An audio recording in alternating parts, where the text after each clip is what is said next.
Alors, bonjour chers auditeurs et bonjour chères auditrices et bienvenue dans ce nouvel épisode hors série de Ouvert pour Inventaire sur la chute de la maison Usher, la dernière série réalisée par Mike Flanagan en 8 épisodes est disponible sur Netflix avec un casting que l'on retrouve dans ses autres séries et ses autres films et adapté de la nouvelle fantastique d'Edgar Allan Poe du même nom. Bonjour Léa, Bonjour Alénis et bonjour à tous et toutes. comment vas-tu?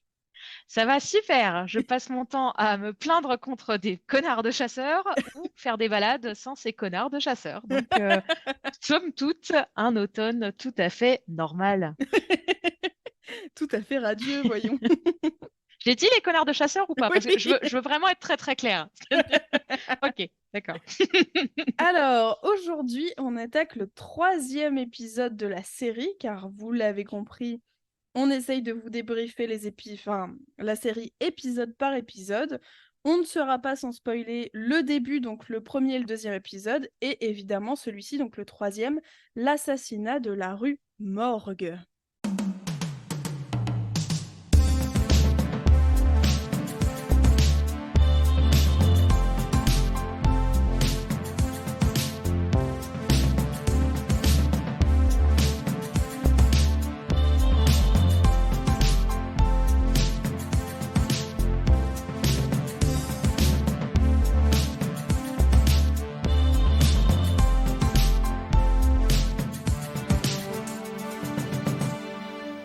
Les films, ça sert à ça, à apprendre à vivre, à apprendre à faire un lit.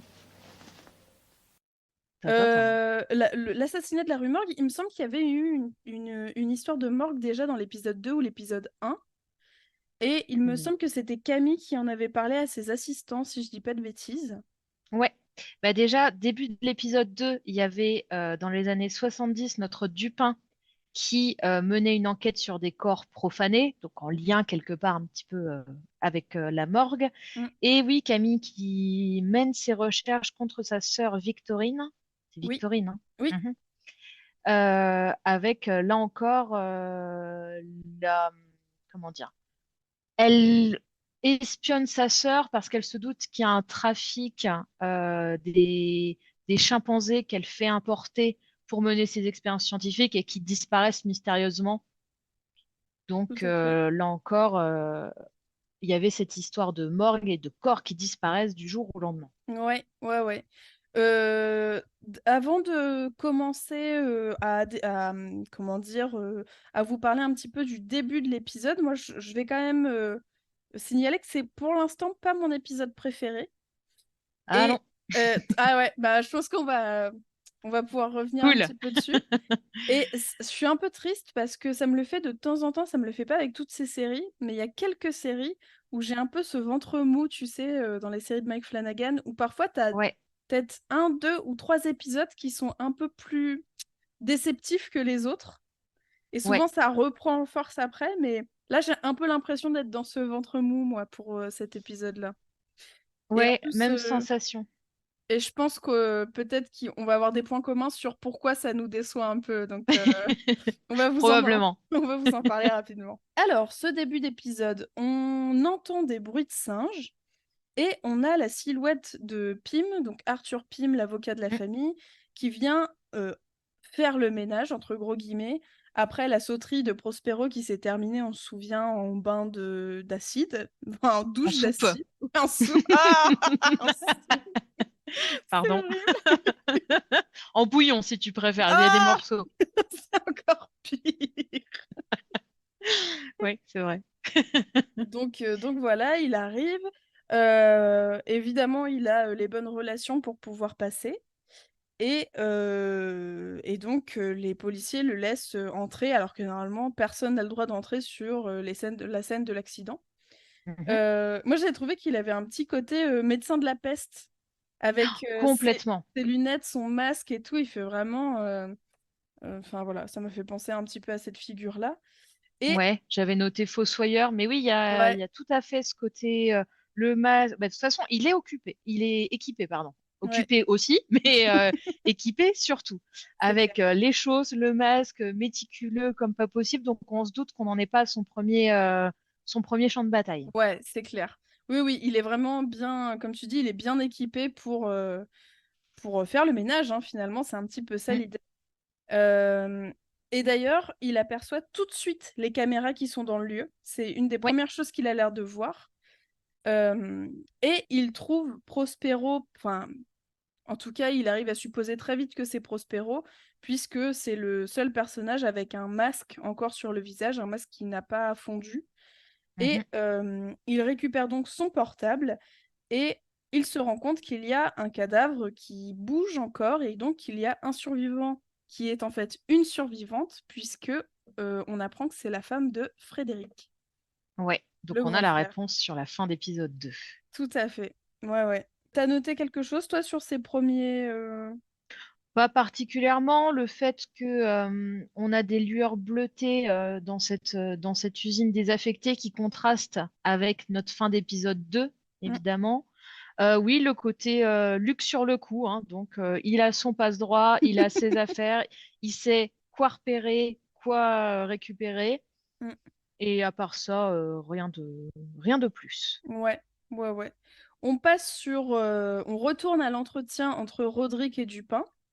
On sent que Roderick se justifie et essaye de mettre la faute un peu sur son jeune fils pour son manque d'investissement dans le business. Donc en gros, il est mort, c'est de sa faute, quoi. Enfin, quel enfer, mais voilà. Mais ce que je vais trouver intéressant, c'est que un petit peu plus tard, Roderick, à chaque fois qu'il essaye de se justifier ou de mettre la faute sur quelqu'un d'autre, à chaque fois, il va avoir des hallucinations de plus en plus fortes et agressives. Et du coup, c'est un Oui, peu comme si ça se retournait contre lui à chaque fois que oui, son inconscient sentait que eh oh, tu vas pas nous la faire à l'envers, quoi. c'est ça. Il peut pas se mentir tout à fait à lui-même, il y a toujours la Exactement. réalité qui va le rattraper. Ouais, c'est vrai. Ouais. Mais en fait, mais je suis assez d'accord avec Rodrigue, hein, c'est-à-dire qu'il nous explique que bah oui, c'était des produits Fortunato très acides, qu'ils n'avaient pas les droits, ils voulaient s'en débarrasser, ils savaient pas comment, donc ils ont laissé traîner cette affaire. Mais on peut être honnête 5 minutes, pourquoi est-ce qu'il n'a pas vérifié ce con avant Ouais, de lancer? Enfin, c'est tout clair. de même. Je veux dire, Bah, il y a ouais. deux bidons un peu chelous dans une usine désaffectée. Tu vérifies tes produits avant de lancer ton orgie. Mais il Mm, l'a pas mm. fait. Bien sûr. Malheureusement pour lui et pour les 78 morts qui sont décomptés par Pym. Mais oui, oui, effectivement, bah, c'est son côté un peu sûr de lui, un peu monarque en fait à Prospero, quoi. Il a Oui, oui, l'impression oui, que c'était la tête rien ne peut brûlée, hein. l'atteindre, ouais, c'est ça. Mm. Donc, euh, Littéralement. oui, c'est vrai. Mais par contre, Dupin évoque un problème dans cet accident malencontreux, c'est que tout le staff est parti juste Mm. avant l'accident. Et je crois que c'est pas tout de suite, c'est un petit peu plus tard, mais ils vont dire que justement, ils ont juste le souvenir d'une femme qui leur demande de partir, et ils le font, Ouais. mais ils n'ont pas d'autres souvenirs que ça, quoi. Donc voilà. Mm. J'ai pas noté grand-chose, moi, sur l'entretien. Non. Après, on a Roderick, Madeleine et l'avocat qui se retrouvent devant une télé 4K de 8 écrans Oui. de Prospero, donc cramé, hein, mort, du Ouais. cadavre de Prospero. Et la première chose qui leur vient en tête, c'est le problème de comment on va l'annoncer dans les médias. Ouais, bien sûr. Bah oui, parce qu'encore une fois, ça risque de tacher un peu la famille qui est en Ouais, plein procès. oui, Donc ça les arrange pas. tout à fait. Ça les arrange pas et on va voir un petit peu après qu'il y a un des personnages qui va trouver une solution qui va plutôt leur convenir. Mhm. Donc là, c'est un petit peu la réunion de crise dans l'hôpital. Euh, la mort de Perry, donc de Prospero, finalement, tout le monde s'en fout un peu. Il est jamais Oui. vraiment question de mince, il est mort, quoi. Donc, Il y a bah bon. Napoléon qui fait la référence en disant les Ouais, gars, on vient de le perdre quand même. ouais, Mais c'est tout de suite mis au banc de la société, ouais, entre guillemets. c'est clair. Donc, on a une réunion de crise familiale à l'aube, un petit peu présidée par Madeleine. Mhm. Euh, et du coup, comment elle s'appelle? Camille, justement, va proposer de mettre en scène leur deuil dans les Ouais. médias parce qu'elle dit que la sympathie du public, c'est ce qui leur manque depuis des années et que là, c'est le bon moment pour vraiment faire tout ce qu'il faut pour recueillir un petit peu cette sympathie et rendre la famille plus humaine, finalement. Ouais. Et c'est marrant Oui, et que puis, ce soit justement en mettant en scène toutes ces choses qu'ils veulent passer pour des gens normaux, quoi. ouais, tout à fait. Mais elle veut en plus récupérer l'affaire dans sa globalité, parce qu'au départ, Roderick dit non, faut pas que ce soit Camille qui traite ça avec ses chaînes d'infos. Sauf que Camille lance un peu sa campagne et il explique si c'est justement moi qui dois reprendre tout ça pour le tourner à notre avantage. Mm, mm. Et c'est intéressant parce qu'elle parle des mécanismes qui sont utilisés dans la vie de tous les jours, on le sait, avec le côté ah bah tiens Prospero ça va devenir notre héritier déchu, le héros américain fauché dans sa jeunesse et elle veut faire le parallèle avec JFK Mm. tout de suite. Donc voilà, la bonne petite tactique C'est clair. Ouais, c'est... manipulation des médias, tout ça, Ouais. sympathique. C'est machiavélique en plus parce qu'elle dit ah, vous vous souvenez quand il a fait cette œuvre de charité ou quand il a emmené son ami en désintox, ça n'a jamais eu lieu, mais tant qu'on le dira, ce sera la Oui, vérité, quoi. On bien fera en sûr. sorte de redorer en fait son image Oui. Et post-mortem. apparemment, ils ont même une filiale réservée à des œuvres de Ouais. charité. Le bonus annuel où ils mettent allez, à 5 à 6% sur des ONG. Bah tiens, on va utiliser ça pour dire que techniquement, Mm. c'était un donateur, Exactement. Ah mais ouais, qu'il ouais, était c'est... discret. Mm, mm. Ce qui va totalement à l'encontre de la personnalité de Prospero, hein. Et Complètement. ils veulent l'ériger en héros humble et très secret, alors qu'en fait, ce mec-là, c'était la décadence absolue. Tout à fait. C'était complètement l'inverse. Ah oui, oui, non, mais... Mais bon. Donc il y a le problème de il faut cacher que cette fête a été organisée par Prospero. Ouais. Et il faut cacher aussi que Morella Usher, donc la femme de Frédéric, y a assisté et a survécu et Ouais. n'a plus de peau. Voilà. Faut un sacré alibi quand même, hein. Et donc c'est pour ça qu'elle veut manigancer tout ça, comment dire, sans passer par d'autres intermédiaires qu'elle-même, parce que si on part du principe qu'effectivement c'est un accident et que Prospero n'est pas fautif, et bah pourquoi quelqu'un d'autre en parlerait au lieu de sa famille, quoi. Enfin, Ouais, donc tout à voilà, fait. j'ai trouvé son petit monologue d'arguments là assez chouette à Camille. Oui. Ça Ah, montre à c'est quel point redoutable, hein. elle est redoutable. Elle est d'une froideur abyssale, mais elle est vraiment Mm. pragmatique, quoi. Oui, mais intelligente. Ouais, complètement. The clever one. C'est ça. En même temps, Euh, vu la famille qui se tape. ouais, c'est clair. Roderick accuse, enfin, dans les couloirs de l'hôpital, donc Roderick le père accuse Frédéric de cet accident, en fait. Il lui dit que c'est de sa faute, qu'il aurait dû se débrouiller pour faire démonter l'usine. Mhm. Et Lénore assiste à ça un petit peu de loin, donc la fille de Frédéric, la petite fille de Roderick, elle assiste à ce moment où son grand-père est en train un peu d'engueuler son père et de remettre encore une fois toute la faute sur lui, en fait.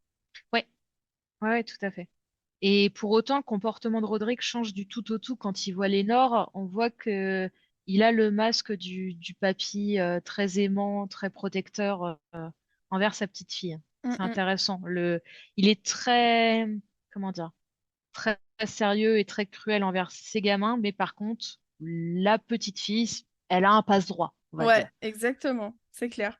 Et depuis le début, en plus, tu sens que sa relation avec la petite fille est pas du tout la même que celle avec ses enfants. Ouais. Donc je la trouve sympa en plus cette relation-là. J'espère qu'on va en voir un petit peu plus. Enfin bon, à la fin il restera qu'elle, donc j'espère qu'effectivement elle risque de prendre un peu plus de place, mais voilà. Camille se retrouve, donc on retrouve Camille dans son bureau avec ses deux assistants et Mhm. elle a eu raison puisque Dupin tombe dans son piège et Complètement. il compare la mort de Prospero avec pardon, avec les morts de ceux qui prennent du... Comment ça s'appelle ça? Du ligodone? Ligodone? Du Ouais. ligodone. Et donc, effectivement, le journaliste dit, mais attendez, vous êtes en train de dire que c'est juste que Prospero soit mort. Donc voilà, il s'est fait un petit peu avoir. Ouais. Euh, Camille qui s'amuse de ça ouais, d'ailleurs, hein, comme une gamine derrière son écran. c'est clair. Et on sent depuis le début, mais d'autant plus qu'elle est vraiment obnubilée par Victorine et par le fait de la Ouais. faire tomber d'une façon ou d'une autre. Euh, J'ai eu à ce moment-là un petit peu la sensation que si Prospero, il représentait un peu le péché de luxure, Camille, ce serait peut-être le péché de jalousie, je pense. Oui, bah écoute, j'ai réfléchi à tout ça après notre dernier enregistrement concernant un peu les péchés capitaux raccordés au personnage de la famille. C'est compliqué pour Camille, je trouve, parce que Mm, oui, il y a une forme de jalousie, en tout cas, si ce n'est de jalousie, d'obsession envers Victorine. Après, Camille, elle est vachement menée par sa colère aussi. mm, Durant tout l'épisode, ce qu'on nous dit, c'est que globalement, elle passe une journée de plus en plus merdique pour ouais, elle.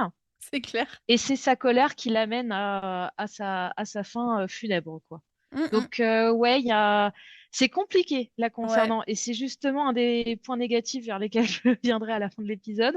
ouais, oui, oui. Mais oui, D'accord. il y a... Alors, peut-être pas la jalousie, mais la rivalité, ça c'est clair. C'est Mm, mm. que elle essaye de faire tomber sa grande sœur. Alors, on ne sait pas si c'est parce qu'elle la jalouse ou si c'est parce que, bah, juste, elle peut pas la blairer. Moi, j'ai une petite théorie sur ça, mais du coup, je vais essayer de la Ouais, filer un peu le long de l'analyse du petit ok, débrief. très bien. J'ai noté quand même sur ce passage, j'ai adoré la citation sur les paniers garnis. Parce que Camille veut envoyer un panier garni à Dupin, et l'assistant dit, bah, du coup, c'est parce qu'on le félicite, parce qu'on l'aime bien. Mais non, tout le monde sait que on envoie des paniers garnis aux gens qu'on déteste. Ce qui m'arrange pas parce que j'avais un peu misé mes cadeaux de Noël là-dessus cette année, mais bon, Faut que tu les envoies aux bonnes personnes alors. ouais. N'écoutez pas ce podcast. Et ce qui est intéressant, je crois qu'on l'avait déjà dit, mais le décor de Camille, toute sa tour d'argent Mm, est remplie de télévision, mais aussi d'objectifs photos de partout, qui montrent tout à toute la fait. mainmise qu'elle a sur l'information et le regard aussi. Enfin, je veux dire, c'est elle qui a l'opinion de la population dans sa poche, en fait. C'est Oui, elle qui choisit de leur montrer quelque chose et qui choisit de ne pas leur montrer quelque chose. tout à fait. Et puis, il y a ce côté un petit peu obsession presque voyeuriste, quoi. Complètement. Il faut toujours qu'elle ait toutes les informations, qu'elle voit même là où on n'est pas censé voir, tout ça, quoi. Ouais. Et d'ailleurs, c'est à ce moment-là où l'un de ses assistants, lui, évoque les rumeurs concernant le nombre de singes qui disparaissent et qui sont remplacés par des singes vivants. Enfin, je ne saurais Oui. pas trop comment l'expliquer, mais il y a un petit couac, en tout cas, dans le travail de Victorine sur ce nombre de singes encore vivants, quoi. Oui, en fait, dès qu'elle perd un singe du fait de son expérience scientifique, elle va Mhm. en rechercher un, elle lui fait comment dire, une incision qu'elle recoue, mais elle ne remet pas l'objet en lui-même, ce qui fait qu'on a l'impression que le singe se remet de l'expérience scientifique, alors que techniquement, il n'a pas cette sorte de peacemaker Ouais, qui lui est apposé. Ouais. tout à Il y a un fait. trafic de singes. Oui. Et alors, c'est très drôle parce que on a un petit peu en fond, alors après cette scène-là, on a du coup toujours à la télévision Dupin, donc l'inspecteur, dans une interview, et on ne comprend pas vraiment ce qu'il dit, mais par contre il parle d'équilibre, et en anglais c'est balance, Mhm. et c'est très très drôle parce que c'est vraiment le mot qui caractérise parfaitement l'esthétique de Camille. C'est qu'elle est toujours dans cet équilibre, dans cette balance Oui. entre deux choses. Et voilà, je trouvais ça rigolo que vraiment, on n'a pas accès vraiment à ce qu'il raconte, mais par contre, on a ce mot très fort qui sort et ça lui correspond assez bien, quoi. Donc, j'ai Ouais, t'as trouvé ça raison, tout à rigolo. fait. Euh, On, ensuite, on embraye sur Alevik, hein, si je dis pas de bêtises. oui, tout à fait. Sur la séquence suivante, Ouais, Al, qui est la compagne de Victorine. Alors, j'ai plus le nom précis, hein, elle l'appelle Al, son ouais. diminutif, mais J'ai que bon. le diminutif aussi, je suis pas sûre d'avoir déjà eu le prénom. Donc, Ouais. Qui est vraiment, bah, pareil, là, c'est la compagne qui est très attentive, qui est dans le soutien, qui veut absolument aider sa compagne, aider Victorine. Et ce qui est intéressant, c'est que par rapport au bureau qu'on a vu vite fait de Vic, hein, qui est très élégant, minimaliste, etc., le bureau de Hal, c'est un bureau qui est, somme toute, assez modeste. Il y a plein de photos, mais enfin, des éléments de décoration assez simplistes, assez modestes. Oui, Donc, on voit qu'il y a un écart de richesse entre les deux. Enfin, si on caricature, bah, Vic, c'est la nana pétée de thunes et Al, elle vient plutôt de la classe moyenne. Elle s'est oui, élevée par elle-même, quoi. tout à Elle fait. n'a Et pas un puis, héritage derrière. ouais, et puis on a aussi les dessins d'enfants, on a vraiment tout le côté Oui, un peu Mère Teresa dont il sera question un peu plus tard dans l'épisode, mais le côté bonne personne, quoi. Enfin, ouais, vraiment. tout à fait. Qui est assez populaire et qui s'intéresse vraiment au bien-être de ses patients. Tandis que Vic, si je dis pas de bêtises, il n'y a pas de photos du tout dans son bureau. Que ce soit des dessins, des photos de sa famille ou de patients, etc. On a Je ne me accès souviens au pas. bureau de Vic un moment? On le voit dans l'épisode 2, si je ne dis pas de bêtises. C'est montré brièvement. Ouais, Il ressemble à un décor orange avec quelques étagères, mais rien de d'accord. plus. Ah, je t'avoue, j'en ai plus un souvenir exact, donc je pourrais pas trop rebondir là-dessus, mais ça m'étonne pas trop. Après, on la voit aussi chez elle et Ouais, on voit qu'elle a pas de problème d'argent, mais évidemment, c'est une usher, donc oui. ok. Et on a donc Vic qui rentre dans Verna. Ouais, Alors là, sacré boulot de maquillage ou de non-maquillage pour rendre Carla Gugino ordinaire. c'est clair. Bravo les effets spéciaux, on y croirait presque.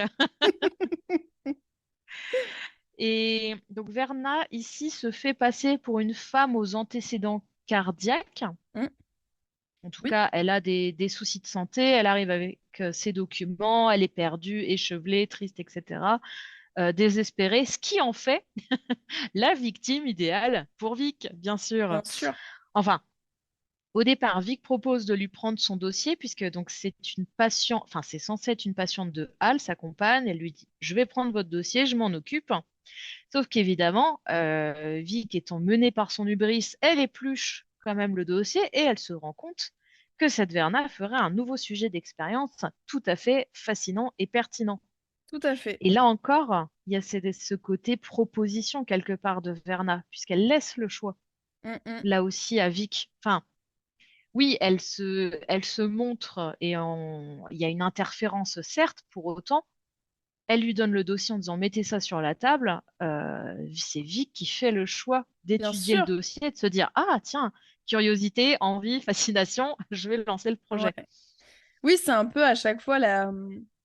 Enfin, là, en tout cas, c'est un peu la tentation, mais comme c'était la tentation quand elle était sur le toit de l'usine désaffectée, près Ouais, des justement des deux, comment on appelle ça?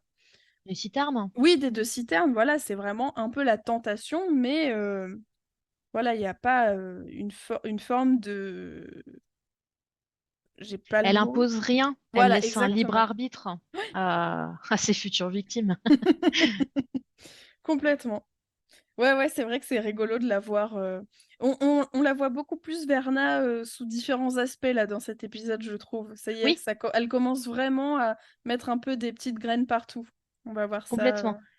Elle apparaît presque à chaque enfant Usher Mm, et c'est bien parce qu'on comprend que tous, enfin tous et toutes vont avoir le choix. Enfin, il y a Verna sur leur chemin, mais ils vont avoir le choix de contourner ou ne pas contourner. tout à fait. Oui, oui, c'est clair. Bah, on va voir ça un petit peu plus tard, mais ouais, ouais, ouais. Ensuite, on se retrouve avec donc Napoléon qui est chez lui en train de jouer à Red Dead Redemption, un Oui, jeu où le plus intéressant, c'est quand même de se balader dans des beaux paysages avec un cheval, on va pas se mentir, mais bref. Guillaume approuve. Et il semble tout à fait absent. Il n'entend pas vraiment ce qui est autour de lui au début. Il est un peu, il est à fond dans son jeu, quoi. Et on comprend aussi enfin, qu'il a pris de la drogue et donc très Mm, certainement ça altère un petit peu sa perception des choses. Et euh, on se rend compte que Camille est là. Camille est chez lui. mm. Et qu'elle l'engueule un peu parce que elle est en train de faire son planning pour que tous les enfants Usher passent dans les médias, etc., etc. Et Ouais. c'est très rigolo parce que au moment où on voit Camille et on a un plan à nouveau sur Napoléon, il y a vraiment une lumière pardon, très grise sur lui. Bah oui. Ouais. Donc voilà, je trouve ça marrant que la couleur de Camille se diffuse sur son frère à ce moment-là. J'ai trouvé ça joli. Voilà, Ouais, tout à fait. Bah, de montrer l'influence qu'elle veut avoir sur les membres de sa famille, d'autant ouais, plus sur cette période de crise, hein, où elle complètement. essaye de tout chapeauter, et puis bon, bah, elle est face à ses frères et sœurs, quoi. Donc ça marche pas. C'est clair. Bien essayé. Euh, Et c'est intéressant parce que moi, j'ai trouvé que Camille, elle a eu une sorte de moment de réalisation quand elle a mangé son space cake avec son demi-frère, où elle évoque que les Ushers, techniquement, ne créent rien, hum, en hum, hum. fait.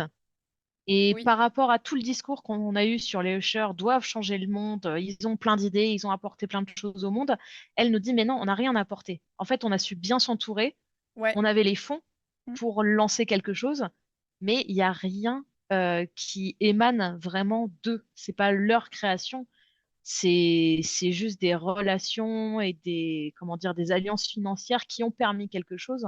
Ouais. Mais elle dit à son frère, mais te mens pas, toi, t'es une sorte de Gatsby de la Xbox. Hum, hum. Mais c'est juste, j'aime la citation. De Oui, toute moi façon, aussi. c'est un épisode à citation, hein, cet épisode. C'est clair. Et elle a une vision assez réaliste et pessimiste de ses frères et sœurs et même de la famille en règle générale. Et ça me Complètement. l'a rendu sympathique. Oui, je suis assez Parce que d'accord. c'est le seul moment où elle se pose un peu et elle réfléchit à la situation. Jusqu'à Hum, hum. présent, elle est toujours dans les réactions. Ben, en fait, elle est à l'image de ces médias. Il faut que ça aille vite. Il faut qu'on traite Oui, vite la chose. Et on ne prend pas le temps de réfléchir. On réagit à la chose, mais ouais, on réfléchit pas vraiment sur le fond. Et tout là, à ben, fait. droguée et posée dans le canapé, elle réfléchit Ouais. à la situation. Elle se rend Et compte, mais on sert à rien, quoi. en plus, on sent aussi que elle est un peu, on la sent à bout Ouais, de justement de oui. cette position de réaction, de cette posture en réaction à chaque fois à quelque chose. Elle a du mal à finir ses phrases, elle est vraiment beaucoup plus lente. Elle a tous, comme tu disais, tu vois, toute cette réflexion sur le fait qu'en fait, ils sont jamais dans la création, mais plutôt dans l'accompagnement ou dans la production ou dans le Mm. fait de pouvoir apporter de l'argent, comme tu l'as dit. Et elle a du mal à trouver sa place. Et c'est une des premières fois où elle le dit aussi, Oui. qu'elle comprend pas ce qu'elle fout là, quoi. Elle a l'impression que son père l'a mise là et que elle est un Ah peu oui, c'était bien ça. nébuleuse, quoi. Enfin, Ouais, ouais, j'adore ce passage. Et ouais, elle est dans une pièce remplie de miroirs ou de brume ou quelque chose comme ouais, ça. ouais, ouais. Ouais, j'ai beaucoup aimé aussi. C'est super. C'est un peu énigmatique, mais c'est super joliment dit, je trouve. Et Mm. aussi, il y a deux autres choses qui, moi, personnellement, m'ont bien intéressée dans cette scène-là. C'est que on a donc trois personnages, on a Napoléon, Camille et le fiancé de Napoléon, enfin le fiancé, le compagnon de Napoléon, et ils Ouais, sont toujours tous les trois dans trois plans différents. Ils sont jamais dans un même plan ensemble, alors qu'ils sont assis sur le même canapé, ouais, mais super. je trouve que ça marque vachement leur solitude à chacun, tu vois, d'être vraiment Ouais, filmés à chaque fois dans un plan unique pour ouais, ouais, chaque ouais. personnage. Donc voilà, j'ai trouvé ça chouette. Et Génial. on apprend aussi que les enfants Usher, pour les bâtards, donc ceux qui sont nés après Tamerlan et Frédéric, ils Mhm, ont rencontré The Old Man, donc Roderick Usher, Napoléon à 18 ans, Camille à mhm. 20 ans et Perry à 16 ans. Ouais, Donc ils n'ont pas grandi vraiment avec cet entourage et dans cette famille-là. ouais, d'où la démarcation. Tout à fait. Ouais, ouais.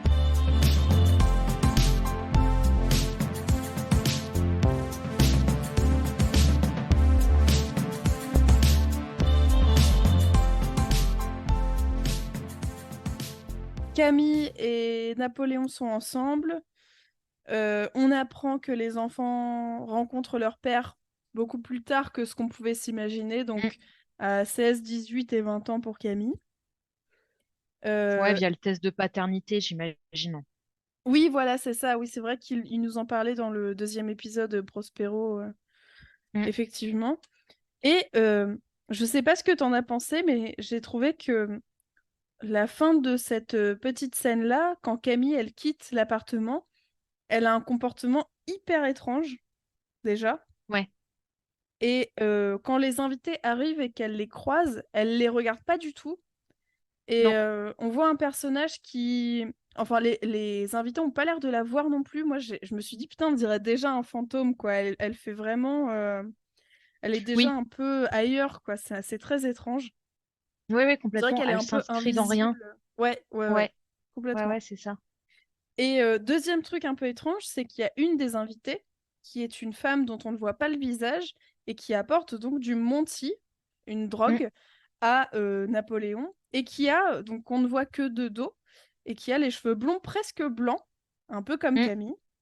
Et donc, du coup, je sais pas, j'ai trouvé ça tellement étrange qu'on voit pas du tout son visage, même, tu vois, d'un petit quart ou quelque chose comme ça, que C'est vrai. je me suis demandé qui elle était et s'il y avait pas quelque chose à y voir. Enfin, bon, voilà. Ouais, c'est vrai. Je comprends. Le choix est un peu étrange. Moi, je m'étais dit, ça se trouve, c'est Verna, mais je m'attendais à Mm. ce qu'on nous la montre. Et Ouais, là, elle a juste pas de visage. Et tout on à la fait. revoit pas. Ouais. Donc, bizarre. Ouais, Je ne sais qu'en faire. ouais. On Bah, moi dirait non un choix de plus. mise en scène, mais en fait, bah, ça n'en est pas un. Enfin, en tout Bah, cas, ou ça. alors, ce sera peut-être pour la suite. Ouais, Je sais peut-être. pas, ouais. Mais en tout cas, cette jeune femme, elle apporte du Monty et il va être question de Monty juste après parce qu'on retourne sur l'entretien entre Dupin et Roderick. Est-ce que tu Ouais. peux nous parler un peu de ce passage avec la limonette capitaliste de... C'est super. Mais là, honnêtement, c'est déjà un épisode à réplique, hein, soyons Mm, clairs, il y a des répliques cultes partout. Mais alors, c'est ma séquence préférée parce que c'est deux écoles qui se rejoignent, c'est-à-dire qu'on a Dupin qui dit, bah oui, si vous avez des citrons, vous faites enfin, une limonade, mm, qui est une expression, alors je pense qu'elle est anglo-saxonne, mais qu'on a adaptée aussi chez nous. mm. Et Roderick qui nous explique comment, bah, avec vos citrons, en fait, faites pas une fucking limonade tout de suite. Avant ça, vous lancez une campagne de pub montrant la rareté du citron. Vous nous faites des spots de prévention indiquant que le citron, bah, en gros, ça guérit le cancer, c'est le retour de l'être aimé, c'est la richesse à tous les étages. Timothée Chalamet met des chaussures citron à Cannes, Billie Eilish, mais oh my god, émoticône citron. Qu'ensuite, vous envahissez les champs voisins, vous mettez plein de pesticides et vous accusez les agriculteurs de faire en sorte de pourrir nos citrons. Vous développez une autre race de citrons. Enfin bref, toute la mise en place hein, d'une campagne publicitaire avec que ce soit les sponsors, les scientifiques, les people, etc. Tout ça, vous développez une marque de citron qui ressemble à des tits, donc des petits sangs. Je sais plus comment ils traduisent ça en Ah français, mais mince, c'est quoi? enfin, Des nitrons, je crois que des nitrons. Alors le fait de le dire à voix haute, ça prend tout son C'est sens. Mais... terrible. Et ensuite, seulement ensuite, vous vous faites une putain de limonade. Ouais. J'ai trouvé ça brillant. Déjà parce que oui, ça traduit toutes les dérives bah, du capitalisme et du libéralisme, bonjour. Et en plus, le plan de fin sur le visage dépité de Dupin vaut tout Ouais, son pesant de cacahuètes. tout à fait. Ce qui est intéressant en plus, c'est qu'on a vraiment un plan fixe sur Roderick qui nous récite tout ça. Mm. Donc déjà, performance d'acteur, génial. Et ça ajoute de la pesanteur à son discours aussi. Le fait Ouais. que il est devant notre écran, c'est à la limite, il nous parle pas et qu'il nous explique pas quelles sont les dérives Avec sa voix de tout grave, ça. qu'est-ce qu'il a une belle voix en plus. Oui, J'ai eu un petit bug de Netflix et à un moment j'ai repris quelques secondes en français. Franchement, ça vaut vraiment le coup de l'écouter en VO parce qu'il a vraiment une très très belle voix, l'acteur qui joue Roderick. ouais, complètement. Ah ouais, tout à fait. Et ce qui est intéressant, c'est à la fin de son discours, Roderick enfin, se redécale dans son fauteuil et on voit que, il y a des mains qui sont accrochées à ses épaules. Et en fait, je crois que c'est en contre-plongée qu'on voit Camille hein, qui a les mains sur l'épaule de son père, comme si là encore, il y avait ce côté, non, c'est moi qui te contrôle, Ouais. c'est moi qui aurai le contrôle de tout ça, qui aurai la main mise. Donc bon, bah ça, on comprend que chaque fantôme hante le paternel Mm. et qu'en plus, les symptômes de démence s'aggravent chez Roderick. Jusqu'à Oui, présent, il voyait, maintenant, on a presque l'impression qu'il sent physiquement, ouais, enfin, il sent dans son corps quelque chose se tramer. tout à fait. Oui, oui, je suis complètement d'accord avec toi. Et comme je le disais au début, plus il se justifie et plus il Mm. se montre bah, odieux comme il l'a fait Oui. avec son discours sur les citrons capitalistes, là. Et Les plus citrons capitalistes. la limonade capitaliste. Et plus ces hallucinations sont fortes et sont intenses. On a d'ailleurs, pour le coup, et je crois peut-être pour la première fois, un jumpscare avec le visage défiguré de Camille qui apparaît devant Oui, Roderick. Et c'est marrant parce que jusqu'à présent, et t'en parlais beaucoup, toi, Léa, que à chaque fois, Flanagan, jusqu'à présent, il évite un peu les ouais, jumpscares. On voit les silhouettes, c'est apporté avec beaucoup de finesse. Et là, on sent que comme il s'enfonce un peu, pas dans son mensonge, mais dans son côté cupide mm, et de repousser la faute à chaque fois sur quelqu'un d'autre, oui, et bah ça devient de plus en plus violent à ses yeux, quoi, oui. ce retour de bâton. Ouais, c'est ça. Là, tu vois, il y a du sens à ce jumpscare. C'est Ouais, qu'effectivement, bah, plus il entre dans la paranoïa, plus la démence s'exacerbe, et donc plus, bah oui, il faut qu'il y ait un effet de peur. Et voilà, c'est un jumpscare, certes, mais ça a du sens. C'est pas complètement. juste, tiens, je sais pas quoi foutre. Bon, bah allez, je vais mettre un jumpscare. Ouais. Merci, Non. Silent Hill 2, qui nous fait un jumpscare sur un fucking toaster, hein, pour rappel, là. Ah, saloperie. Parenthèse close. Si tu veux, à la fin, on fera une liste des trucs qui t'énervent aujourd'hui. Donc, on a Les Chasseurs en number one, Silent Hill 2 en number 2. Je sais ce qu'il faut, mais je sais pas si l'épisode sera assez long. J'ai beaucoup de colère en moi, vous savez. Et alors, après donc, cet entretien avec Dupin et Roderick, on retourne à un flashback des années 70-80. Donc, Ouais. on se souvient que Roderick avait proposé le Ligodon à son boss, qui Mhm. était le président Rufus. de... Oui, tout à fait. Le président de Fortunato Pharmaceutique. Mhm. Et le Ligodon a été commercialisé, mais sans lui. Ouais. Ouais, Rufus a gagné la propriété intellectuelle, on Ouais, pourrait dire ça comme ça, mm, de Ligodon, effectivement. tout à fait. De Et Rustre. ouais, ouais. C'est une scène... Alors, vraiment, on est sur l'épisode où il y a beaucoup de discours, c'est assez verbeux, et c'est ce qu'on retrouve aussi dans d'autres séries de Mike Flanagan. Et effectivement, je pense que soit on accroche, soit on n'accroche pas du tout. Moi, je sais que Ouais. j'accroche beaucoup. Moi aussi. Donc, sur moi, ça marche, mais je comprends que ça puisse être un peu... Enfin, que ça puisse en repousser un petit peu certains, quoi. Parce que là, par exemple, ça fait deux scènes d'affilée, deux scènes où on a quand même des gros discours de personnages. Donc, Oui. bon, voilà. Qui nous énonce des vérités, alors où on est plus ou Mm, moins mm. éveillé là-dessus, mais c'est vrai que c'est des discours assez pompeux. Faut pas que ça devienne une habitude sur les autres épisodes, quoi. Ouais, ouais, c'est clair. Et encore sur... c'est peut-être aussi un peu l'accumulation parce que Mm. autant, tu vois, pour la réécoute de l'épisode, le topo de Rodrigue sur les citrons, je l'ai réécouté avec plaisir. Autant, j'avoue, Rufus, bon, je savais un peu ce qu'il racontait, j'ai accéléré un peu, tu vois. Mais D'accord. par contre, j'ai trouvé que euh, donc, Rufus explique à Roderick que, effectivement, il n'a pas la propriété intellectuelle du Ligodon, donc qu'il lui doit rien, en fait. Mm. Il a juste donné l'idée, mais c'est tout. Il lui propose de l'argent et une promotion. Ouais. Et on sent même au niveau des mouvements de caméra que, petit à petit, on a Rufus qui arrive un peu au-dessus de Roderick, et on le voit un petit peu en... Alors, on a un point de vue de Roderick qui voit donc le boss en contre-plongée, et on Ouais. a le point de vue de Rufus sur Roderick en plongée, et donc on voit aussi cet ascendant, même dans l'image de l'un sur l'autre par rapport au discours. Plus il énonce son discours, plus Ouais. Roderick Il comprend apparaît grand. ouais, voilà, c'est ça. Ouais, ouais, tout Roderick à fait. comprend qu'il n'a pas d'autre choix que d'accepter, quoi. Ouais, ça j'ai bien aimé parce que il a un discours sur la lutte pour le pouvoir. Mm, C'est un discours.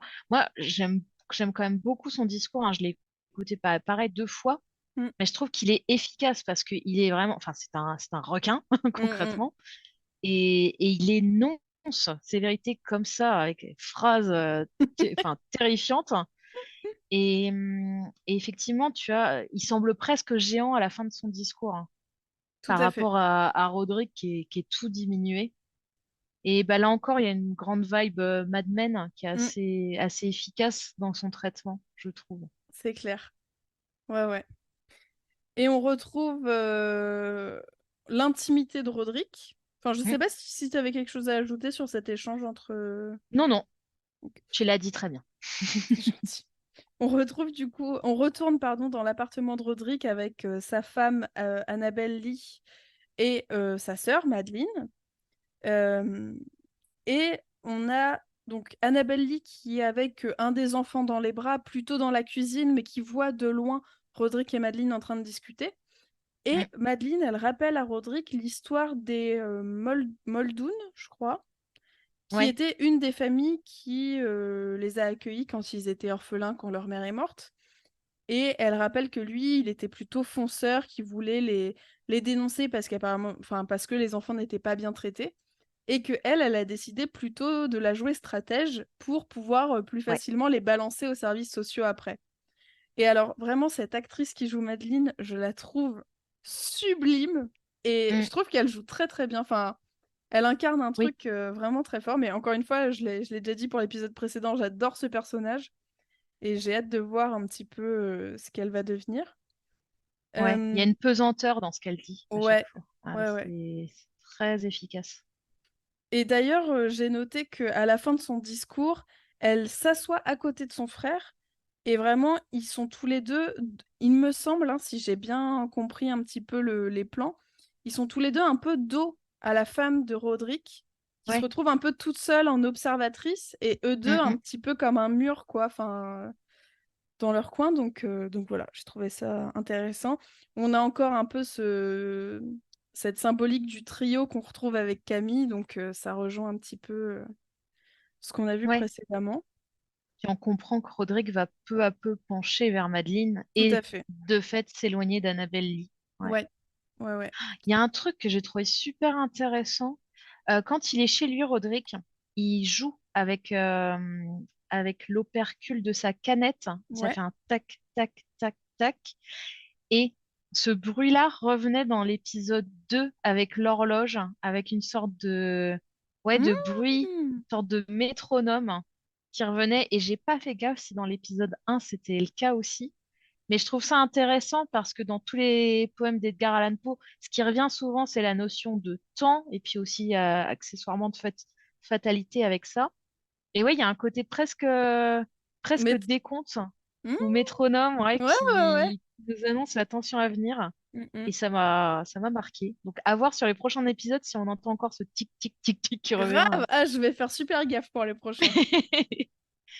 Ouais, d'accord. Bah, tu vois, je n'avais pas du tout relevé le côté un peu musical, un peu Ouais.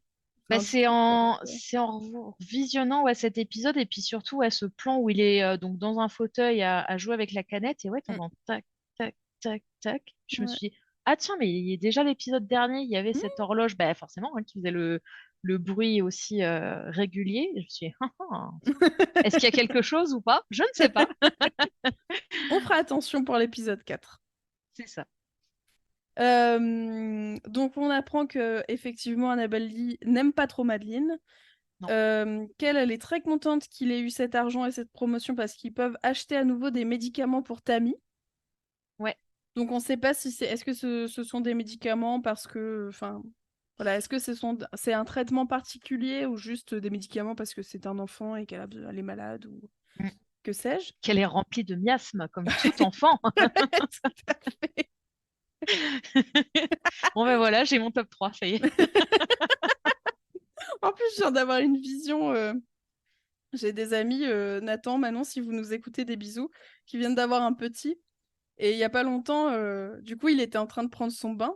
Et donc, je vais Ouais. leur faire un petit coucou et tout. Et vraiment, le gamin était malade. Il me regarde avec un grand sourire, avec une grosse bulle de morve dans le nez. Et j'étais en mode ah, t'es mignon, mais dégueulasse!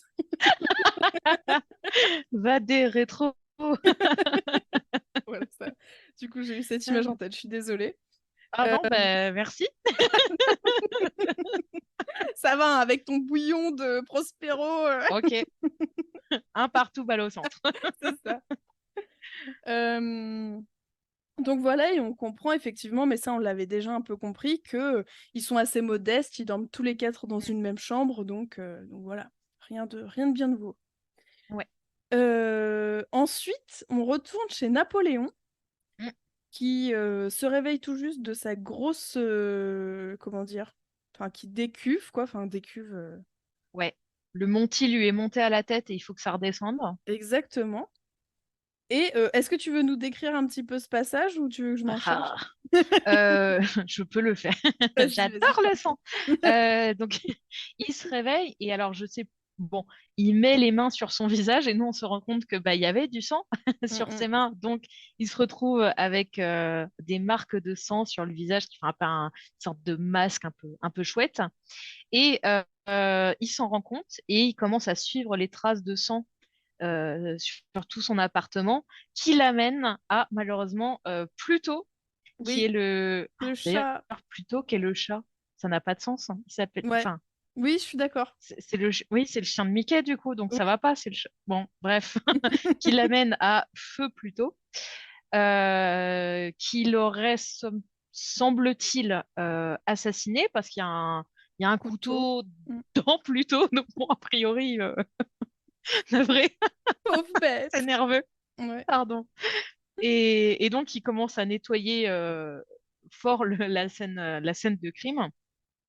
Puis pareil, il est entouré de meubles jaunes, toujours Oui, notre bien sûr. Napoléon, il a l'air Ouais, ciblé par, par complètement. cette Il a couleur-là. même un t-shirt jaune quand il se Ouais, réveille. Mm. ouais, tout à fait. Et puis il y a le canapé jaune, il y a quelques plaids jaunes aussi. Enfin, Ouais. il y a du jaune partout, c'est génial. Et on a vite fait une parenthèse entre Napoléon qui nettoie sa scène de crime et fait des œufs pour se faire pardonner de la mort du chat, et la réunion entre Madeleine, Arthur et Roderick, puisque notre avocat slash fossoyeur du dimanche a trouvé donc les rushs vidéo de la soirée de Prospero, et il identifie, enfin justement, la seule personne qu'il n'identifie pas est Verna. Il y a une Mm. photo de Verna dans son costume de la mort rouge, et il a retrouvé aussi le masque. Ce qui est intéressant parce qu'on aurait peut-être eu tendance à se dire, bon, ben Verna, elle n'apparaît qu'à ses victimes. Oui, En fait, non, elle tout à apparaît tout fait. court. Ouais. Donc ça, j'ai trouvé ça assez chouette de déjouer un peu cet attendu de scénario. Mais j'ai pas trouvé grand-chose à dire là-dessus. Non, moi non plus, hein. Sur la réunion de crise, franchement, j'ai pas grand-chose de plus. On a aussi, mais je sais, c'est peut-être après les Nords, donc on en discutera après. Mais Mm. ce qui est le plus, enfin, moi, ce qui m'a le plus marqué, c'est quand même, oui, Napoléon qui fait le ménage pour que son compagnon, quand il se réveille, ne voit pas le Bah oui, cadavre du chat. Et surtout, il a l'air d'avoir un gros blackout et de ne plus du tout se souvenir de ce qui s'est passé. ouais. Donc, il essaye un petit peu de savoir, ah, mais comment j'étais hier, j'étais pas trop bizarre. Voilà. Et ce que Que j'ai je me trouvé suis pas aussi, trop amusée avec les animaux. ouais, c'est ça. Ce que j'ai trouvé hyper intéressant aussi, c'est que quand il se rend compte qu'il est en sang, la première chose qu'il fait, c'est il ouvre la porte de sa chambre, enfin oui, de sa chambre où est Oui, son compagnon. Et du coup, je me suis dit, en fait, le premier truc qu'il a eu à l'esprit, c'est punaise, j'ai peut-être tué mon mec. Enfin, moi, en ouais, tout cas, je l'ai un peu perçu comme ouais, ça, c'est quoi. vrai. Ouais, complètement. Donc voilà. Et j'ai trouvé cette scène, j'ai noté décidément, ils aiment les œufs dans cette famille parce que Prospero mangeait Oui, des œufs crus c'est dans vrai. l'épisode précédent, donc voilà. Et Bah oui, mais aussi, les œufs, c'est jaune. Donc du coup, ah bien, c'est c'est vrai, raccord avec Napoléon, il ne peut manger que du jaune, en fait. tout à fait. C'est son truc. C'est les menus à couleur, tu sais. Ouais, c'est ça. Sauf que lui, c'est toujours éternellement le jeudi, quoi. Et aussi, donc évidemment, il change son t-shirt jaune recouvert de sang pour un t-shirt gris. Parce qu'on est toujours Mhm. sur l'idée de... Inspiration Camille. Voilà, tout à fait. Mm. Voilà, Très bien c'est tout ce vu. que j'ai noté, moi, pour le petit déjeuner de Napoléon. La même. Ok. Ensuite, on a Lénore qui va voir sa mère qui est en train d'enlever ses bandages frénétiquement. Mm. C'est assez glauque hein, comme scène. Chouïa. Ouais. Et donc, qui voit sa mère qui a plus de peau sur le visage, enfin, qui est vraiment grande brûlée, quoi. Donc, Mm. voilà. Et un petit peu après, on a Victorine qui appelle justement la fameuse patiente, enfin Verna qui se fait passer pour la patiente parfaite, pardon, le cobaye parfait. Mm. Et je sais pas trop quoi en tirer pour le moment, mais j'ai trouvé qu'il y avait un plan en angle dans sa maison qui était un peu particulier. Un peu en... pas en split screen, mais on a vraiment un peu une moitié d'image avec elle et l'autre moitié qui montre un peu les fenêtres de sa maison. Enfin, voilà, je sais pas trop quoi en penser de Ouais, ce plan-là, je t'avoue. Je sais pas ouais, trop un quoi en petit. dire. Je sais pas non plus. Il y a un côté un peu distordu, peut-être, dans la façon Ouais. dont elle est filmée. Je sais pas si c'est pour accentuer le fait on comprend qu'elle fait le mauvais choix, puisqu'elle appelle Verna. Mm. Elle dit, mais vous seriez le sujet parfait pour mes expériences. Pour un nouveau traitement tout à fait novateur avec très peu d'effets secondaires. Donc il y a peut-être ouais, cette façon d'accentuer le basculement de Vic qui voilà, Ouais, franchit le cap. tout à fait. Qui choisit Mais le pas mauvais grand-chose à côté. noter là-dessus. Non, Ouais. ouais, moi non plus. Et on retourne enfin voir Camille, j'ai envie de dire. Ouais. Et on comprend mieux le rapport qu'elle a avec ses deux assistants, Mm. puisque elle dit qu'elle a eu passé une journée pourrie et que donc elle veut qu'il la rejoigne dans son lit, tout simplement. Mais malheureusement, elle se fait, entre guillemets, larguer par ses deux assistants qui sont tombés amoureux l'un de l'autre Oui, et oui. ne veulent plus être enfin, leur partenaire sexuel. Mm. On comprend que c'est pas tout à fait consenti, que c'est comment dire? Pardon, j'ai pris plein de notes et du coup j'essaye de me relire en même temps réfléchir à ce que je dis, donc c'est un peu compliqué. On comprend, pardon, qu'elle leur a fait signer un contrat de Ouais. confidentialité dans lequel ils acceptent de enfin, d'être des partenaires sexuels en plus que des assistants au travail. Ouais. Donc voilà, elle est bien bien chelou quand même, Camille. Moi, j'ai Et trouvé ça Pardon. non, non, vas-y, je t'en prie. Vas-y. J'ai trouvé ça intéressant, cette idée de contrat, parce que ça me rappelle beaucoup les discours à la Weinstein ou autres producteurs véreux ou réalisateurs véreux. Ouais. On pense à vous. Sur le c'est dans le contrat, j'ai des demandes très très spécifiques, je Mm. vous l'ai dit dès le départ. Tu vois, tout cet argument des de violeurs de non, mais tu comprends, moi je dois créer, mais ça doit être dans la douleur et je Mm, mm. demande des choses extrêmes, mais parce que on produit quelque chose qui nous dépasse. Et j'ai Ouais, trouvé ça très très intéressant et très glaçant, hein, tout ce discours-là. tout à fait. Oui, oui. Et oui, oui, je suis complètement d'accord avec toi. Et aussi, alors, juste petite anecdote, mais j'ai noté qu'il y a une petite cage près du lit. Je ne sais pas à quoi sert cette petite cage, mais Oh mon de Dieu. vous regarderez l'épisode, elle est bien là. Et je reviens un petit peu sur ma théorie de la jalousie, Hmm. parce que on se rend compte que dans son appartement, tout est à chaque fois en trois. C'est-à-dire qu'à chaque fois, il y a trois tableaux au mur. Dans ses rapports sexuels, elle a besoin enfin, qu'il y ait trois personnes. Et elle se fait rejeter encore une fois par ses deux assistants qui la laissent de côté. À chaque fois, c'est un Ah peu comme ouais. si elle était vraiment mise de côté. Et mon intuition, c'est qu'elle déteste Victorine aussi pour ça. Parce que Ouais. dans les enfants bâtards de Roderick Usher, il y a Prospero, Napoléon, Camille et Victorine. Et en fait, ils auraient été trois et elle aurait été la fille un peu au centre si Victorine Ouais. n'avait pas été là. Du coup, j'ai toujours l'impression Ah, qu'elle se génial. sent un peu mise de côté et que elle, ce qu'elle veut, c'est un truc un peu circulaire, un peu un triptyque quoi, qui fonctionne. Ouais. Et voilà. Du coup, d'où mon idée de jalousie pour qui correspondrait bien à Camille, quoi. D'accord. Ah ouais, très bien. J'ai Je... adoré ce passage personnellement. Vraiment, Ouais, quand elle déjà parce que s'énerve, enfin, oui, ben oui, puis c'est vraiment l'enfant qui est vexé, quoi. En mode, ah ouais, clairement. vous vous aimez, ah ouais, vous avez. En fait, ça m'a rappelé, ben, tu vois, c'est terrible, souvenir d'enfance où t'as envie d'avoir des copines, d'avoir un trio, mais ça marche jamais. Il y en a toujours une qui se sent rejetée. C'est ça, hein. C'est la Et ouais, Camille, je pense, hein. ouais, Mm. complètement. Et j'ai beaucoup aimé quand elle se lance sur le lit, qu'elle fait l'étoile de mer. Je trouvais ça. C'est clair. En mode, je ne bougerai pas. C'est Ouais. à vous de faire tout le travail. Complètement. Mais ouais, c'est vrai, t'as raison, elle s'identifie dans des rapports en triangle à chaque fois. Ouais, ouais, ouais. Donc voilà, c'est un peu. J'ai trouvé cette scène hyper intéressante.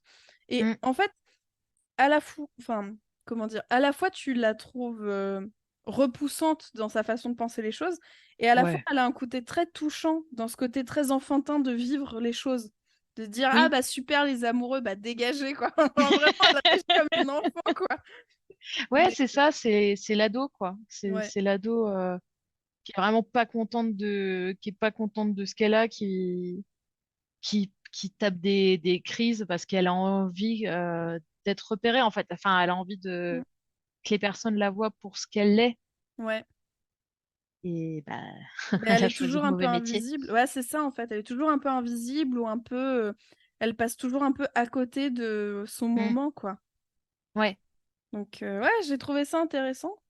Mais bon, ça fait partie des choses qui m'embêtent dans cet épisode, c'est que pour moi, on la voit trop peu Camille dans complètement. cet épisode qui Bah, lui est dédié, quoi. alors ouais, c'est ça le truc. Et puis comme on arrive près de la fin de l'épisode, je trouve que Ouais. c'est le moment d'en parler. Moi, jusqu'à la fin de l'épisode, c'est-à-dire à un moment, j'ai fait pause. J'ai vu qu'il restait 12 minutes de l'épisode et j'ai dit, attends. Donc là, c'est censé être la résolution de l'arc de Camille. Ouais, Mais on n'a pas vraiment parlé d'elle, en fait. complètement. Il n'y a pas du tout de construction du personnage. Et c'est d'autant plus dommage que j'adore l'actrice. Mm. Je trouve que c'est un des personnages qui serait intéressant de développer parce que bon, je pense qu'il y a tout un tas de névroses intéressantes. Typiquement, tous les discours qu'il y a sur le monde de l'influence, enfin, le monde publicitaire, c'est les autres personnages qui font ce discours-là. C'est con quand même Ouais, parce que c'est le job de Camille. Et, complètement. et ouais, tu sens que à un moment, quand elle est avec Napoléon, il y aurait quelque chose à gratter sur cette idée de mon père m'a mis dans une pièce remplie de miroirs avec de la fumée. Mm. Mais bah, pourquoi est-ce qu'on on n'explicite pas plus ça? En fait, ouais, Ouais, jusqu'à la fin de l'épisode, je me dis bah ouais, mais en soi, n'importe qui pourrait mourir dans cet épisode parce qu'on a traité un peu tout le monde, mais il ouais, n'y a pas de ligne directrice de ce perso. Et en plus, bah, Camille, elle meurt dans cet épisode, et du coup, ouais. tu te dis, ah ouais, d'accord, donc elle n'apparaîtra plus. En fait, Ouais, exactement. c'est réglé. Donc, Et il n'y a ouais. rien qui est réglé Et dans ben, son je arc suis narratif. 100% d'accord avec ce que tu viens de dire. Moi, j'ai trouvé que c'était hyper décevant pour ça parce que, à la limite, Prospero, dans son épisode, alors certes, il meurt en premier, donc il a un peu plus d'apparition à l'écran, on comprend la Ouais, logique, mais on comprend le personnage. bah Alors que oui, Camille, on est déçu de pas plus l'avoir vu parce qu'il y a eu tellement de, comment dire, de magouilles de Prospero est mort, donc on doit régler ça, etc., mm, etc., mm, que finalement, moi, j'ai trouvé qu'elle était trop absente, quoi, de cet épisode. complètement. Ouais, ouais. C'est vraiment dommage. Et d'ailleurs, après, donc bientôt, Camille va se rendre chez Victorine pour essayer de trouver des preuves, mais avant ça, on a Verna qui se rend chez Tamerlan et son mari Ouais. Mhm. pour remplacer l'escort girl, pardon, et avoir des paroles très très intenses, hein. C'est vraiment très gênant, mais ça a l'air de plaire à Tamerlan, donc Ouais. voilà. Mais ça, c'est Ah, mais pareil, tu vois, elle joue bien. Enfin, Ouais, elle joue bien la Tammy de remplacement. Tout- exactement. C'est marrant, hein. Elle arrive en Candy, et puis vraiment l'archétype hein, de l'escort girl avec sa sucette, son parler un Ouais. peu Jessica Rabbit. Mm, Et mm. là, dès qu'elle entre dans le personnage, c'est bon, c'est quelqu'un d'autre. Exactement. Ouais, ouais. Mais ça, c'est pareil, tu vois, ça fait partie parce que j'aime beaucoup cette scène, mais je me dis, bah ouais, mais attends, Tamerlan, c'est pas tout de suite son épisode, tu vois. Non, Du coup, après, ça, bon, voilà, ça m'énerve un peu. Je trouve ouais, qu'on c'est un peu trop disparate, tu vois. On s'intéresse un c'est peu trop ça. à tout le monde et pas, enfin, à mon sens, pas assez au personnage principal de cet Bah oui, épisode-là. Donc voilà. complètement. Ce qui est intéressant, c'est que Verna s'infiltre chez eux. Elle porte une robe verte qui pourrait évoquer le côté envie et jalousie. Parce que pour moi, Hmm. Tammy, c'est ce côté-là. Si on devrait l'associer à un péché, ben ouais, c'est l'envie, en fait. Parce que Hmm. elle aime rester de côté, mais en même temps, elle aime regarder les gens et presque les jalouser. Enfin, il y a un côté très étrange hein, où enfin, elle embauche quelqu'un pour être elle-même. Et pour autant, ce quelqu'un lui fait envie. Enfin, elle se fait auto envie. Enfin, c'est Ouais, très c'est étrange. très étrange. On est Elle d'accord. aussi, elle fonctionne en triangle, hein, de toute façon. Hein, Oui, c'est c'est vrai, hein.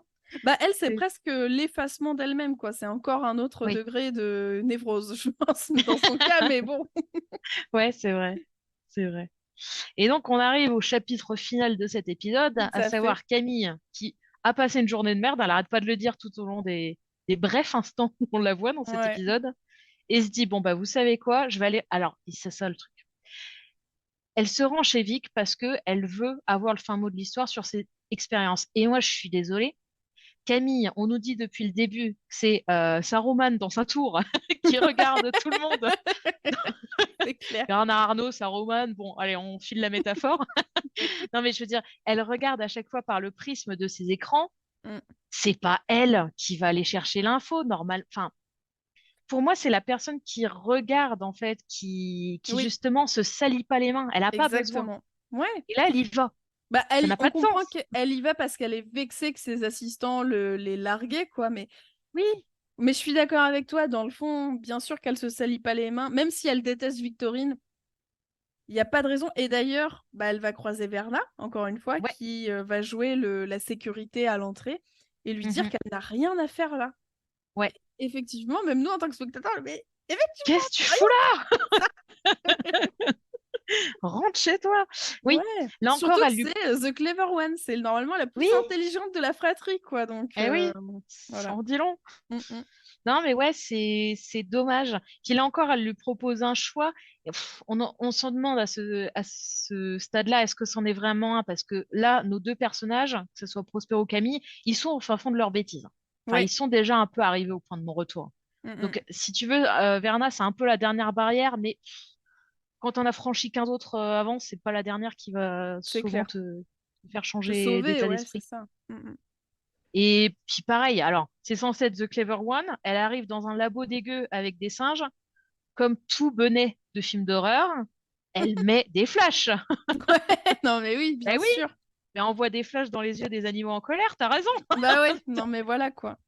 Et d'ailleurs, N'importe donc, quoi. elle photographie effectivement les singes qui sont les sujets des expériences de Victorine et de sa femme. Mm. Et on voit que, je crois que c'est le premier singe qu'elle prend en photo, c'est le spécimen V417. Et Ouais. on va se rendre compte, quand elle va faire le tour de la salle, enfin du laboratoire, que cette cage, elle s'ouvre, mais elle ne Oui. laisse pas apparaître un singe, mais Verna, qui est Mhm. toujours dans son habit de sécurité de l'entrée, quoi. Je sais pas comment on appelle, Ouais, ouais, ouais. gardienne en fait, Ouais, des c'est lieux. ça. Et C'est la vigile, quoi. Enfin, oui, la vigile, c'est. voilà, Ouais. exactement. Et du coup, on se rend compte que Verna, non seulement elle se camoufle en différentes personnalités Mm. humaines, mais elle peut aussi prendre l'apparence d'animaux, puisque à Ouais. la fin, on se rend compte que c'est bien le singe qui est sorti de la cage qui attaque Camille. Ouais, tout à fait. Et j'aime bien parce que enfin, non, pardon, dans le deuxième épisode comme celui-ci, le troisième, Mm. quand elle fait son discours, elle a souvent le visage en clair-obscur. Tu vois Mm. une partie de son visage, mais pas tout. Et tu vois à peine ses expressions sur le visage, ce qui accentue le côté mystérieux. Et puis là, ici, il y a vraiment un côté hybride. Elle a une démarche simiesque. Elle finit même par pousser des cris, enfin des bruits de Oui, singes. Et ouais, tu sens une métamorphose qui apparaît ouais, peu à peu. Ça, j'ai trouvé ça très, très bien. c'est clair. Il y a un discours sur la cruauté animale, sur tous les discours, enfin les tests faits sur les animaux, évidemment, donc Ouais. c'est pas bien, c'est tout ça. Et ce qui était chouette là sur cette fin d'épisode, c'est que sa tension elle monte parce que plus Verna parle, plus on entend le bruit des singes en fond. Et il y a enfin ouais, il y a des bruits, une cacophonie totale. Mm, mm. Et d'un seul coup, silence. Et t'as Camille qui dit eh merde, en gros tu m'as eu. Et Ouais. puis là, puis mort brutale, hein, pour le coup, Camille. Autant elle est Ouais, pas mm, beaucoup apparue cet épisode, autant la vache, ils ont pas foiré sa mort. Hein. c'est Parce clair. que t'as des éclaboussures de sang partout. Mm, mm. Puis oui, tu comprends qu'elle a été lacérée, déchiquetée par Complètement. le singe. Enfin, bon, c'est pas Jojo. Non, c'est pas Jojo, c'est clair. Et Verna aussi, elle évoque l'idée, et ça. Alors, pardon, je suis un peu monomaniaque, mais ça revient un peu sur l'idée de jalousie aussi, que pourquoi elle déteste Mm. Vic? Très certainement parce qu'en fait, les deux sont aussi méchantes l'une que l'autre, mais que Vic le cache beaucoup plus facilement. Oui. par sa profession et par l'image qu'elle renvoie, quoi. Donc j'ai trouvé ça intéressant aussi comme discours de fin. Ouais. Et on a une nouvelle information sur Verna, c'est que elle lui dit qu'elle aurait pu mourir calmement dans son sommeil, mais qu'elle a décidé de venir, mais Ouais. qu'il n'y a rien de personnel. Mais du coup, en fait, elle n'aurait pas pu éviter la mort, juste elle aurait pu éviter cette mort Oui. cruelle, quoi, cette mort tragique.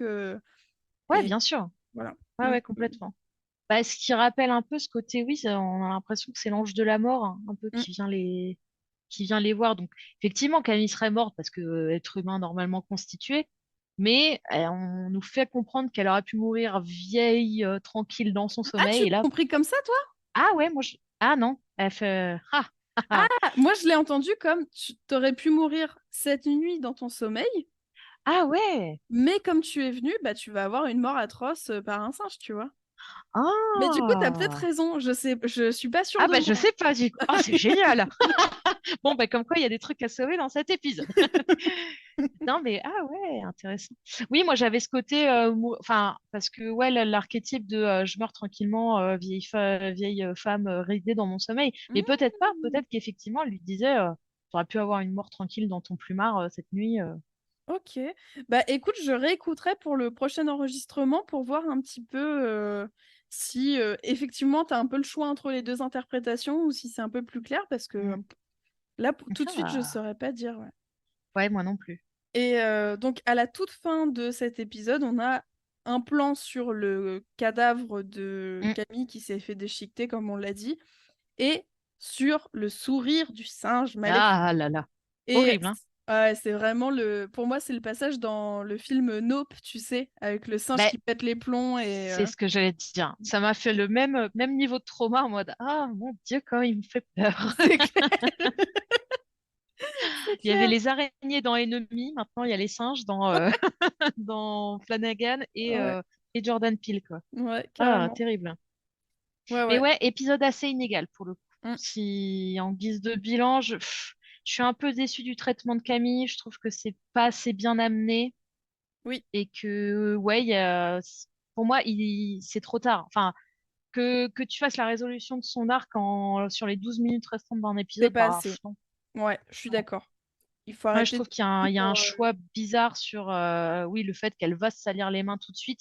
On a compris qu'elle s'est construite sur justement sa capacité à surtout pas intervenir. Comme elle le dit hein, dans le canapé avec Napoléon, les Hocheurs ne font rien. Ils Ouais, laissent les gens le se faire à salir leur les place. mains, ouais, ouais, c'est clair. Là, je Carrément. trouve qu'il y a un renversement qui est trop tôt. Oui, je suis tout à fait d'accord avec toi. On va voir si le prochain épisode nous fait un peu plus plaisir, Ouais, puisque il s'agit très certainement de l'épisode de Napoléon. Et ouais, le titre, si je dis pas de titre, c'est Le Chat Noir. oui, Donc c'est marrant maintenant qu'on sait que Verna peut prendre l'apparence d'animaux. On va voir ouais, un peu ce qui se passe. On verra ça. à On se voir. dit à la semaine prochaine, du coup? Oui, à la semaine prochaine.